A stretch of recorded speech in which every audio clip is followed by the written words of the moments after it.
First, I'd just like to say thank you for that beautiful introduction. And thank you so much to Carrington Consulting Company as well as the Mentor Program for arranging such a positive event. I'm so honored and so blessed to be a part of this, something that's positive. So I think I want to share some of my applause for them and putting this together in the first place. So thank you. And before I move any further, I just have to stop and just thank God. I want to thank God for my health and for my family, for my talents, and for all the many blessings that I have. I find myself getting emotional now because all of this, what I'm doing now, started from a vision that came to me while I was suffering. And I'll get deeper into my story as we move along, but this all started because my father, he suffered from substance abuse, and he also suffered with terminal illness, cancer. He had renal cell carcinoma. And I just wanted to make my life count for something more than just being a corporate American woman. You know, I wanted to use my talents and use my gifts for something that could improve somebody else's life, something that could uplift the spirits of other people. And I was going through a very tough time from a relationship that I'd been in for a very long time. I had begun to drink a lot, and I was very depressed. And so I just began to pray to God, and I asked for revelation, and I asked, for God to begin revealing things to me. What do I do with my life? Where do I go from here? Because I was completely numb. I couldn't think. And so upon praying, and I mean, if you are believers like me, when you pray, God answers your prayers. The awkward thing is that God doesn't have open dialogue with us like I'm having with you. So he didn't communicate to me via text message, so I didn't really understand, what he was telling me to do in the beginning, but it was very clear what the vision was, and he said, speak. And I was like, speak? Okay, God, about what? What you want me to say? I sing, because I'm a singer, I'm a songwriter. And I was like, well, I don't want to speak, I don't want to be a preacher. I don't want to change my life and try to preach and be goody two-shoes. And then what God did to me was he took away all of my passion. God took away my passion for music to the point where I didn't even want to listen to music anymore.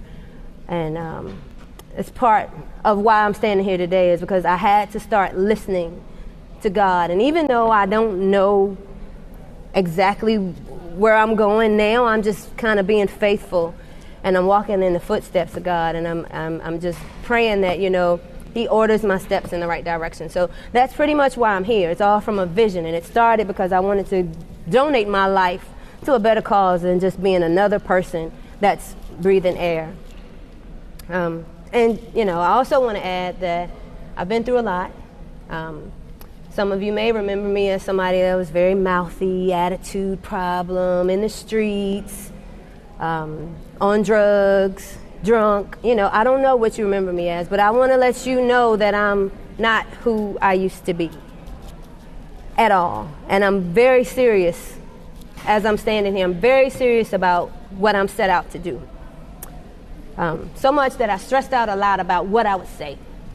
So when this opportunity came about, I didn't know what I was going to say. What topic will I speak about? So I began to, query my fiance, who's extremely brilliant. What do you think about this? What if I say this? What if I say that? And I started asking people what to say.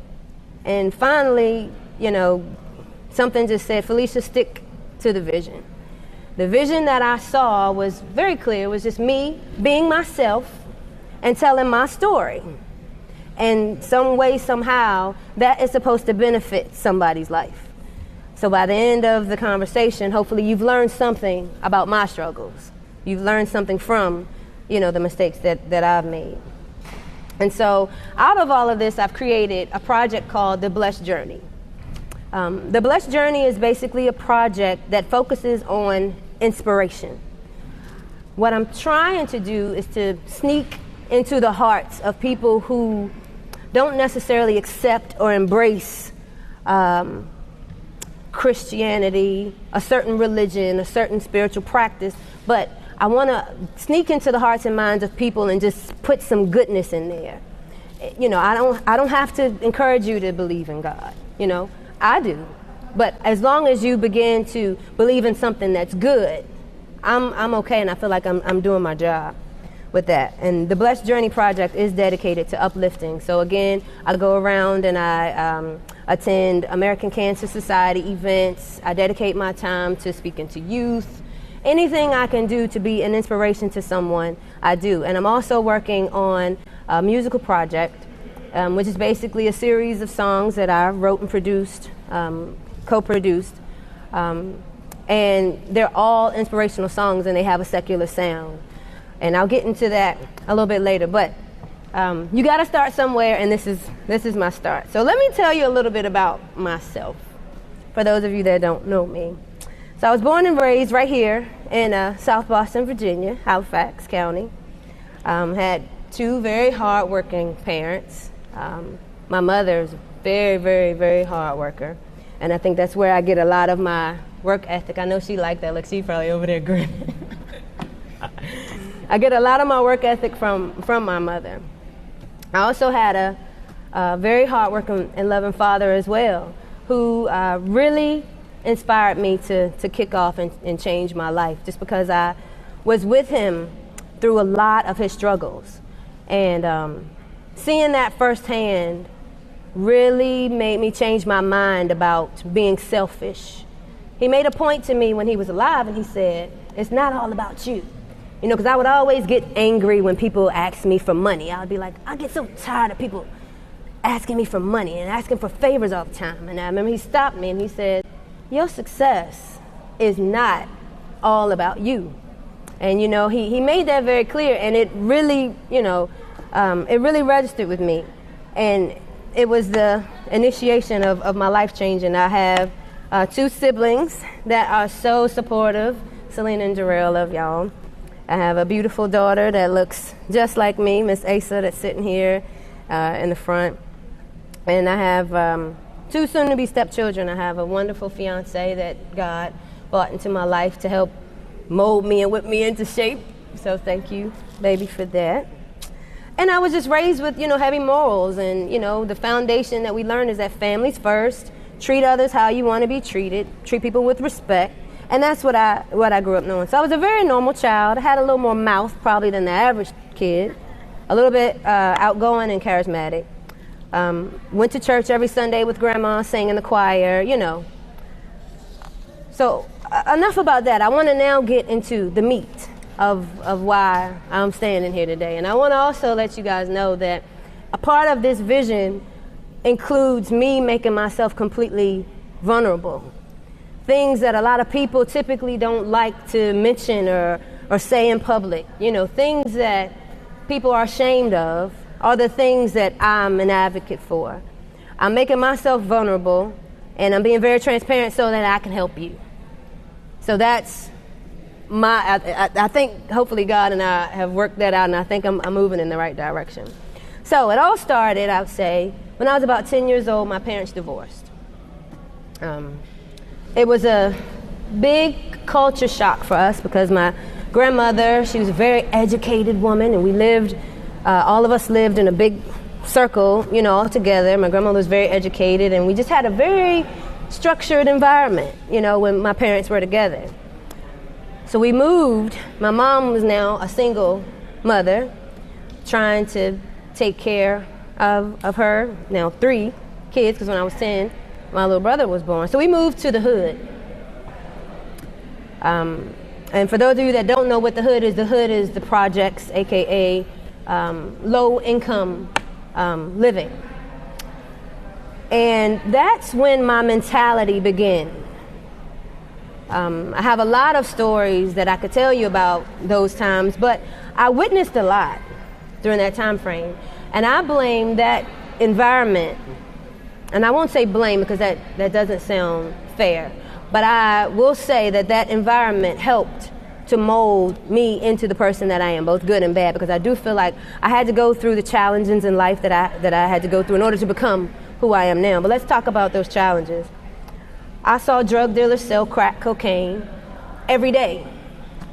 And it wasn't an eye-opener for me. You know, they sold crack at the mailboxes. They were my friends. We would go to the mailbox to get our child support check. And we'd be like, excuse me, can we get through so we can get our check? And they'd be like, oh, yeah. You know, they were our friends. And I think at age 10, you don't really know what's going on when you see that happening. One thing that I witnessed when I was 10 that I'll never forget is seeing a woman that was addicted to crack cocaine perform oral sex for a man in a car right in front of our face. And I can remember being 10 years old and looking and saying, what is she doing? What is that? And I'm trying to give you a deep dive into the environment that I was in. I have crack dealers that are my friends. I'm seeing things like this every day. So I began to feel safe in that because nobody ever harmed me. Nobody bothered me. Nobody bothered us. So these people are okay. And then now that I'm here all the time, it's more fun here because it's not structured like it is at grandma's house. We can come out here and do whatever we want to do. So, you know, as we move along, as the years went by, you know, I saw people get shot. I saw people die right in front of my face, you know, all before I was 16 years old. And I say all of that as an intro because that really helped to create a mentality that I call, it's very myopic, but I call it a hood mentality. It caused me to live recklessly like the people in my environment. So the people in my environment did things like that. So I felt like it was okay for me to do it too because everybody else around me is doing it. This is what I see every day. I'm going to do the same things. And I did that for so long that I began to stray away from my belief in God. I know that sounds hard to do, but it's very true. I remember in my late teenage years, I really didn't believe. And I just really couldn't get the connection. I couldn't understand the spiritual connection because I was living so much without consequences. You know, I was doing what I wanted to do and I was having fun doing that, and that was okay for me. I was okay with that life, so I wasn't reading my Bible.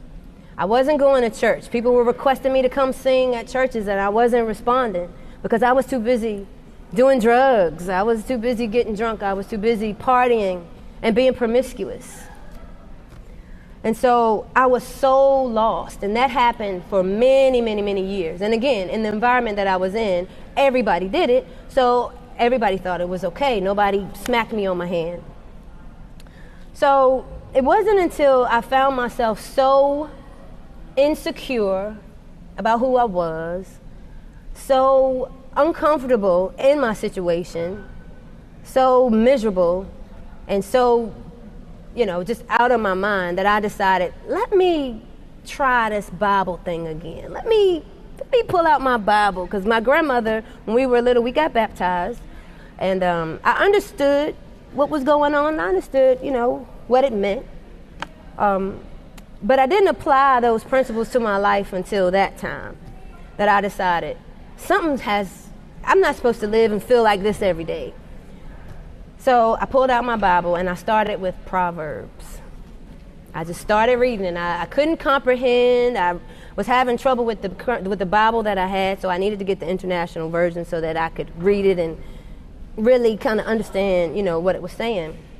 But I reverted back to those ways, and once I started praying, and I thought it was so coincidental because I was like, oh my God, He's coming out of the sky. He's really changing my life. Like, things are getting better. Things started to unfold in my life, and things started to just get better. People started removing themselves. Oh, my sister's telling me to put the mic up to my mouth. Sorry.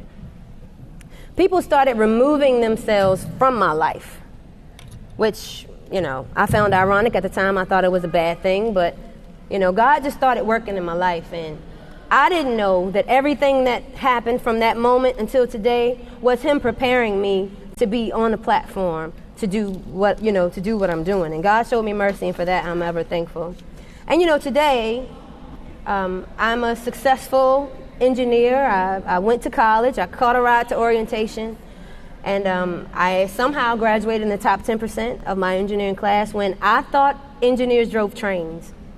So the first day that I went to college, I had no clue what an engineer was. I just stood up and I asked the guy, which curriculum can I choose to make the most money so that I don't have to be poor? I don't want to see people struggle in my family. I want to be able to help. Tell me what I can do. And he said, you can be an engineer. I've removed a lot of people from my life. I've done some of that work. God has helped me. And some people removed themselves, which is a blessing.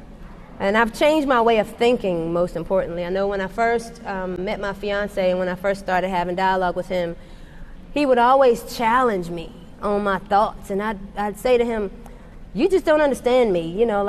Stop trying to challenge everything that I say. And he taught me that I had a very myopic way of thinking. I had tunnel vision.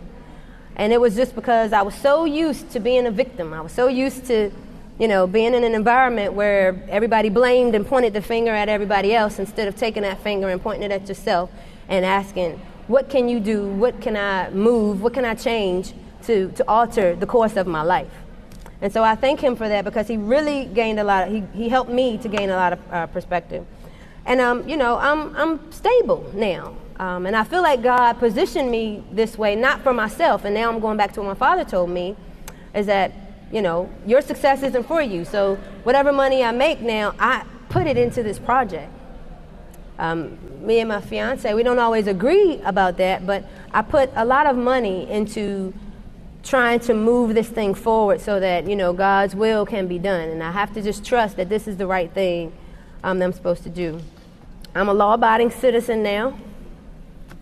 I haven't always been that.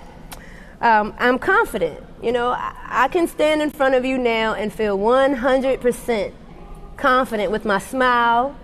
I'm confident with who I've become. I'm confident with the flaws I have. I'm just confident.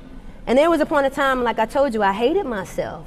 And I'll get into that later. But most importantly, and the thing that I'm most proud of now is that I work for God. And I'm going to tell you, it's a tough job to be summoned to. Because when you're asked to speak and to go in front of people and give inspiration, that means that you got to talk the talk and you got to walk the walk too. So walking the walk was a tough thing for me, because I just found that I was so far in the dark that I had a lot of work. I had a lot of work to do just to communicate with people, just to sustain relationships, to do the right thing. I had to come a long way. And so, now I'm in a position where God is really forcing me to improve my life, to improve the lives of others. So I'm very happy for that. So the key to my shift, and it may sound a little bit techie because I am, in IT, but the number one thing that I had to do in order to begin the shift in my life was to look at myself and really look at myself in the mirror and say, you are not who you claiming to be, girl. You riding around in your 2010, 2011 brand new Escalade and you got bad credit and you have $10 in your pocket and that's what's making you gain some type of momentum with yourself. I had to look at myself in the mirror and say, I'm pretending to be something that I'm not. I'm pretending to be polished and together. And at the end of the day, if I'm in a room of people, I'm so insecure, I'm so this and I'm so that. So I had to look at myself and I really had to point the finger at myself and just swallow it and say, I'm all of that. I'm inconsiderate of others' feelings at times. I'm irresponsible. I don't drink in moderation. You drink too much. I had to look at myself and really point the finger at myself and say, all of this stuff is you, Feleshia. This is who you are. So that was the first step, and it was self-awareness. And I was so sad once I really realized who I was behind all the makeup, behind all the cars, behind all the degrees. This is a hot mess. And I had to really own that. Then, once I figured out who I was, and it helped me to establish a baseline. So, I needed to have something to live by. And again, I told you that I started to revert back to my Bible. So I firmly believe in Proverbs to kind of teach people how to live. Get up, go to work, treat people with respect. How a man's supposed to treat a woman. How, Peter talks about how a woman's supposed to treat a man. But I started with Proverbs. And then the third thing is just changing things one thing at a time. You can't just find out that you're a hot mess and then try to fix everything all at once. It just doesn't work that way. I tried it. It stresses you out and it makes you run in place. So, you have to kind of devise a plan for yourself. And for me, I know my first thing was just to really just try to start reading more, trying to stay more in the Word, because I find that the more I go to church, the more I read the Bible, the more I'm less liable to flip off, and go off and do things that I know aren't of God. So staying in the Word is one thing that I like to do. So just changing things one step at a time. And then finally, once you know what to change, then you want to continually improve that. You can't just change your life and say, okay, I'm finished, I'm done now, I got my credit fixed, I got my Bible dirty, it's, looking dingy and highlighted. You have to continue that, and you have to keep it up. And you have to keep yourself around people that encourage you to do that, and keep yourself around a positive environment of people that are pushing you to be better and pushing you to do those things. And so, this might not be for everybody, what I'm saying, and I'm okay with that. Because I know what my mission is. I know what my agreement with God is. And that is to go, walk on faith, speak like He told me to do. And hopefully, one person that's listening to my voice will go home and be changed by it. So my hope is that, some people can cut off some dead-end relationships. If the relationships aren't going anywhere, they aren't doing anything for you, move on. Hit the reset button. My hope is that, you can listen to my story about promiscuity and start getting regular health screening so that you're not impacted. We'll talk about that. My goal is just to get some fire going in your brain so that when you leave here, I've done something positive. So let's talk about sex. And I look off when I say that because I see the audience that I have, and you guys are zoomed in, so I guess when you say that word, it even makes me uncomfortable. But sex in women and men is very normal. It's very important, and it's often one of those subjects that people don't like to touch. People like to kind of stray away from it. But what I want to talk about is promiscuity. And what promiscuity is the act of making poor sexual choices and having multiple sexual partners. I don't know if I can speak for everybody, but I have a lot of friends I know, we've all been there, been vulnerable, been silly, made bad decisions before. My worst choices that I've made from that perspective were in my early 20s, late teens. And I was very uneducated about the risks and about the things that could go wrong when you practice promiscuity.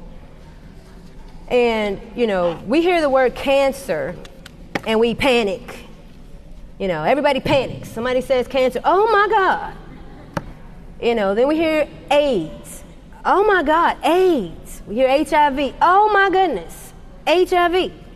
We panic when we hear these things, but yet sometimes we still make the decisions that are completely counter and going into healthy gynecological health. So what I wanted to speak, and again, this is what's on my heart to speak about today, is just some facts. Having multiple sexual partners increases your risks of contracting HPV. And I'm sure a lot of people have heard of HPV, but HPV is called human papilloma virus. It's a very common virus that's transmitted sexually. And when you have multiple sex partners, it increases your chances of getting that virus, which then increases your chances of developing cervical cancer. The panic word, right? So what does that mean? Okay, so then I won't have multiple sex partners. I'll just keep my one. But guess what else? An unfaithful partner increases those risks just as much as you have in multiple sex partners.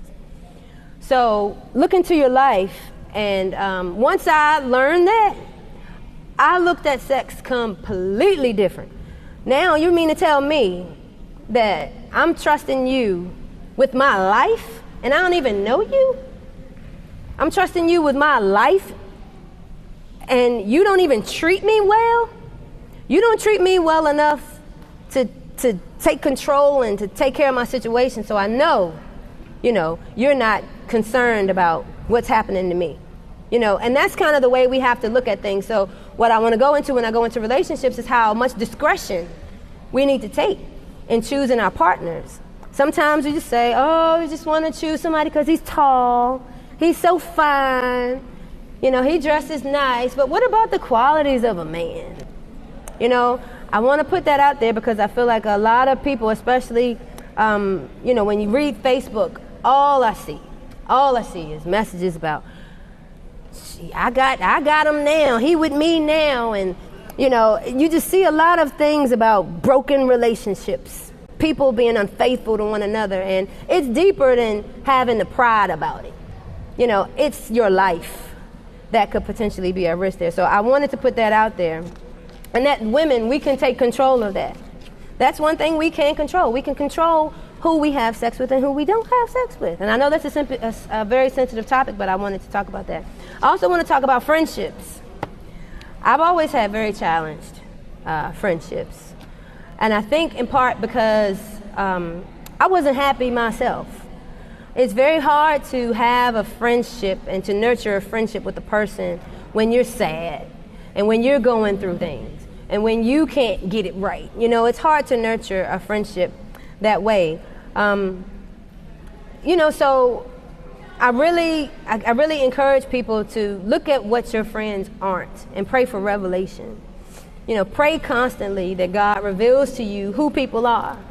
And it may hurt you. It may, shock you. It may knock you down for a while, but you have to trust in God's plan. And I know that happened to me. And now the people that are in my life are the people who are meant to be in my life and the people who add value to my life and people who are strengthening me so that I can strengthen others. So watch who your friends are, because everybody's not for you. My philosophy is you're for me or you're against me. You can't be in between as a friend. Some friends are the enemy. I have to say that because the enemy knows, he can see what we're doing way before we know, And so you just have to really, really watch who you have around you. And then on relationships, more intimate relationships, this is something that I made very difficult when it's actually very simple. Choose wisely. Have very firm, very strong, very high level requirements for the person who's going to be in your life, because that person could potentially end up being your family. Baseline your relationship and then baseline it on quality.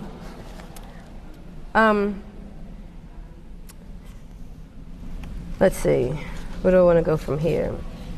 And then finally, I want to talk about insecurity. So when I was young, I used to get teased a lot. I was not cute. I had acne. My mom used to jack my hairstyles up, and it made boys tease me because all the rest of the girls that lived in our neighborhood were all pretty. And I'm being serious because this is something that followed me throughout adulthood. They used to say to me, "You're so black.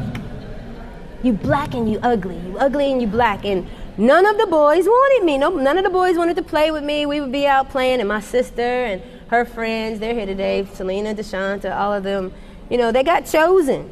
And nobody chose me, ever. And this happened to me up until high school. So it made me doubt myself. It made me look in the mirror and say, well, I like what I see. I don't understand, why everybody else thinking it's so ugly, because I think it's kind of cute.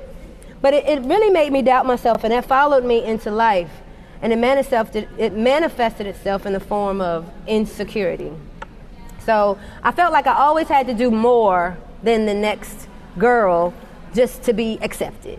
And that created my drive by accident. See, I didn't know that all of this was happening for a reason, but the reason that I'm so aggressive now, even though it started from insecurity, it's now unfolded. It's not insecurity anymore. Now it's just natural aggression. I'm ready, I'm eager, and I'm trying to be better. And that's not anymore. I'm not trying to be better than the next person. I'm trying to be better than myself. I'm trying to reach a higher height for me. It's not for the group anymore. So, that's something that I really, I'm proud that God took me through that, because I never understood why, but now I get it.